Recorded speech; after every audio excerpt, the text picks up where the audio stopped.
video game!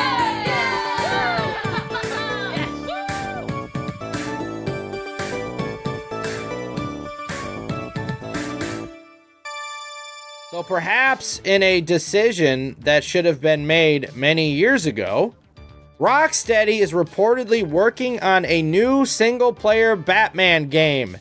Reading this off The Gamer, written by Rihanna Bevan, Rocksteady could finally be returning to its strengths with another Batman game. This comes after the studio pivoted to live services for Suicide Squad Kill the Justice League, which failed commercially and has now come to an end after 4 seasons. So you look at this, I understand all we've done is make Batman games, let's do something new. If that was the studio's decision. I have a feeling this was not their decision. This was Warner Brothers' decision to tell them we want a live service game. And, this is what happened. But that's all speculation. I don't know. Obviously, Suicide Squad Kill the Justice League was a flop. I played the alpha before it even came out. I thought it was terrible. I knew it was not gonna be fun. But like when you have your bread and butter and you change it for something else and it flops hardcore, I guess the only thing left to do is go back to your bread and butter. We as consumers knew this was the wrong decision when it happened, but what do we know, right? So this is being reported by Bloomberg's Jason Schreier, who spoke with multiple sources about the state of Warner Brothers games. Unfortunately for fans of the various franchises under Warner Brothers' belt, the report paints a picture of a directionless company that can't quite get projects off the ground, but at the very least, it has apparently greenlit this new Batman game. It seems like Warner Brothers, they want to get heavily involved in the products that are coming out. That's why Mortal Kombat 1, all this shit in the store is so much money. Do you think like NetherRealm Studios is the one that want to charge that much for like the costumes and all that shit? No, it's WB. Suicide Squad was a PlayStation Game of the Month last month. Yes, I added it to my library just because it was there. I'll never play it.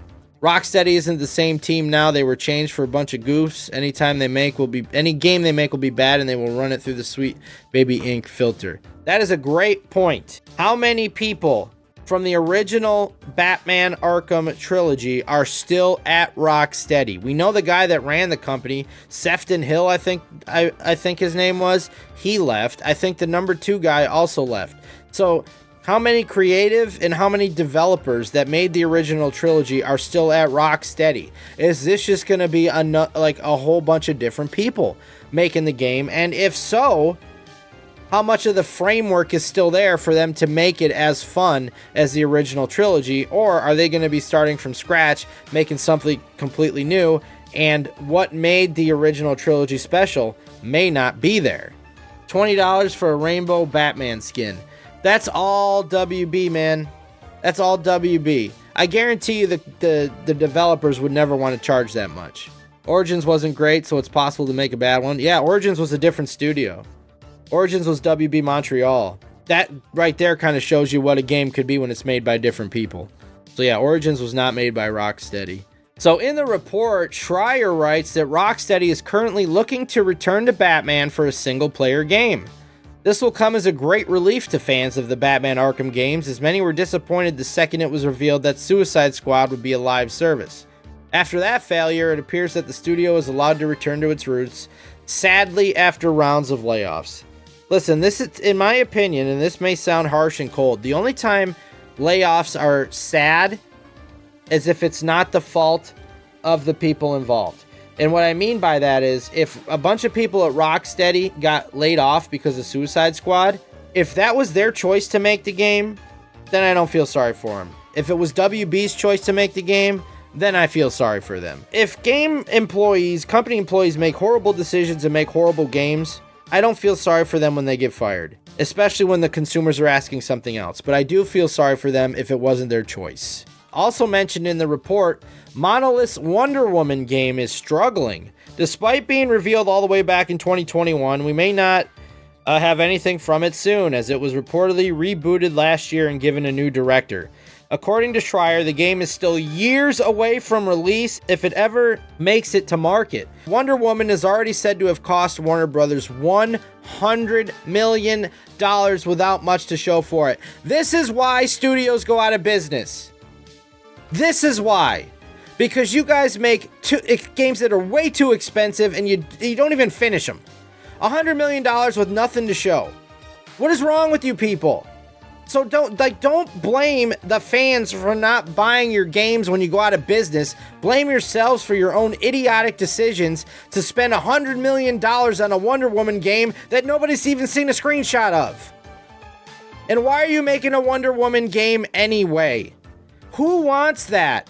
Be honest. You got Superman, The Flash, which we're going to get into in a minute, Green Lantern, even Aquaman I would take over Wonder Woman. Like, nothing against Wonder Woman. She's always been like the third piece of the Trinity. Superman, Batman, Wonder Woman. But on her own, she's kind of boring. Now, yes, the Wonder Woman movie was pretty good. But other than that, like Wonder Woman comics, they never sell that well. Like, who wants a Wonder Woman game? I want Superman! So the fact that you spent $100 million on a Wonder Woman game, and I can promise you, you will not make your money back on that. To me, that is an asinine decision.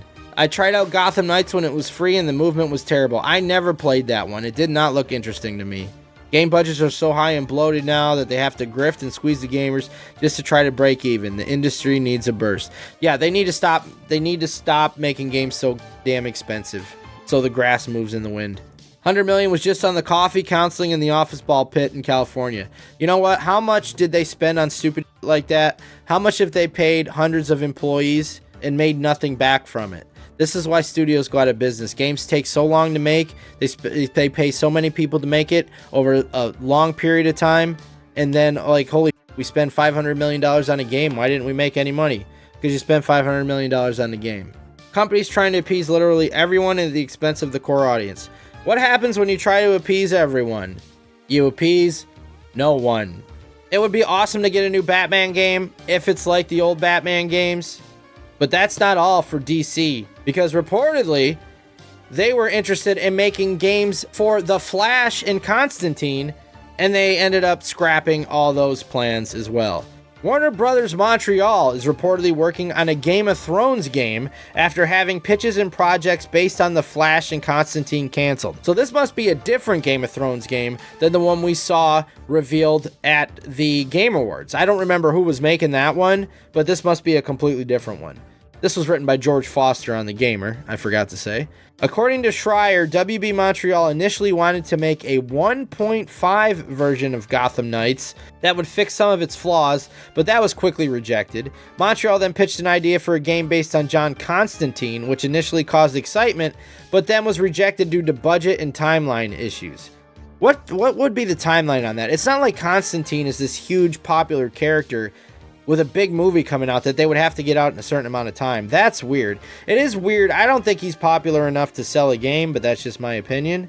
After all that, the team then figured it should work on a game based on a recognizable DC character like the Flash or the Joker. You can't do a Joker game. Joker's nothing without Batman. I'm sorry. Montreal went with The Flash, but the failure of the movie starring Ezra Miller caused that project to be completely scrapped. Considering how long a Flash game has been asked for, that makes the movie an even bigger gut punch. The Flash character, what does the movie have to do with the video game? You base the video game on the actual comics, not goofy Ezra Miller in that version of Barry Allen. That's not Barry Allen. Look at the comic books.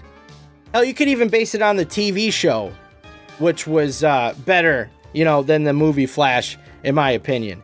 Like, just take something out of the comics. A Flash video game, if done right, would be awesome. So because the movie sucked, why does that have anything to do with the video game? Can somebody tell me that?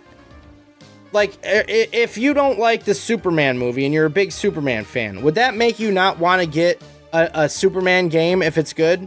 So because the Flash movie failed, that just that's just a weak reason to cancel this game. Like they would be connected, unless they plan on basing it on the movie, which would have been absolutely ridiculous. To lessen that blow just a little bit, Bloomberg reports that alongside helping Monolith out with its Wonder Woman game, Montreal is now working on a pitch for a game based on Game of Thrones. That doesn't guarantee it'll enter development. I thought they said at the beginning that they were. This is how it starts. Warner Brothers Montreal is reportedly working on a Game of Thrones game. That contradicts here. It hasn't even entered development, so they're not really working on it. It's like they don't understand why we like these characters. They're basing it off movie success. They don't understand. They don't. Man, I'm just disappointed about that Flash game. I think that would have been awesome.